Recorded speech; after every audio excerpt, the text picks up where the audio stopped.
Larry Nelson, Director of Digital Strategy at HP in the Corporate Marketing Group, and I oversee all of the social media strategy and the management and the execution of all of our communities, which is based on HP.com, as well as what we're doing, how HP and the brand is represented on social networks. I'm also responsible for overseeing the tools and integration of social features on HP.com, as well as our corporate blogging program, as well as our policies and guidelines. For us, the transition to a social company was really seen when we launched our consumer support forum. Obviously, with HP, what Mark Hurd really likes to look at is, how do we not only, kind of drive and increase revenue, but also how do we reduce costs? And I think opening up that community really was able to tangibly show the power and the results of social media.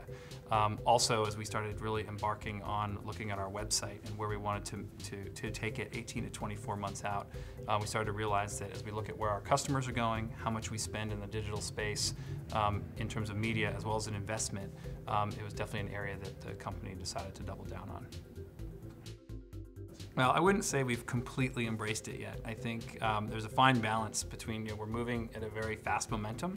I think for me, probably the biggest surprise has really been kind of the resources that come with it. So obviously, as you start to build the communities and populate it with users, you're generating a mass amounts of social content, which really, in order to kind of really, engage the communities and facilitate more of that content, you need a lot more dedicated headcount than what we traditionally had in the past.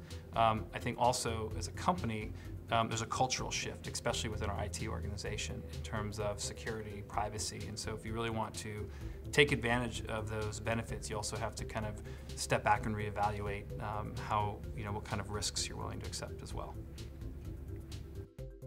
First and foremost is the company website. So this is a kind of massive undertaking, and really it's a digital transformation where we're actually redoing the design, all the underlying platforms, which Lithium is a part of.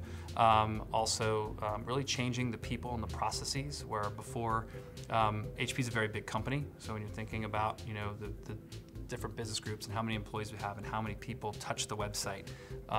Really, it's about how do we move much faster. So we've adopted an agile process, which is very, very new for us, and so we're learning a lot as we go. But we're also moving that much faster. The other thing we're really starting to move into is, you think about it. It used to be about HP.com as a destination, and it's really about building it more into an ecosystem where it's not just about going to the destination, but it's about an end-to-end experience, whether you're on the website, whether you're in a social network, whether you're on a mobile device, and also how do we actually make this more global in scale. Here's what I'm looking to gain. I think number one, what's been great is really kind of validation in terms of here we are with a lot of people, and I think I believe it was Joe said it this morning, he said it really well, which is we're all still kind of learning this together. So I think to be in the room with people who are experiencing similar issues and challenges, but also sharing learning and results has been great. I also think, for me, and when we kind of went through this process last year in terms of selecting, Lithium as a partner, you can kind of look at the different kind of wave studies and where companies fit in the quadrant. And I think one of the things that doesn't come across in that is really kind of the human relationship and the partnership we have. So in terms of, for me personally, to learn about the doubling down in R&D and seeing some of the new features and services that we can start to take advantage of is really something that I'm excited about. I think you're starting to see the lines blur when you talk about the customer network. Whereas now it's more of the dual dialogue, obviously support. If you think about all the different touch points that we have. So as I mentioned before, you have to kind of be out into the broader ecosystem versus just in one single destination.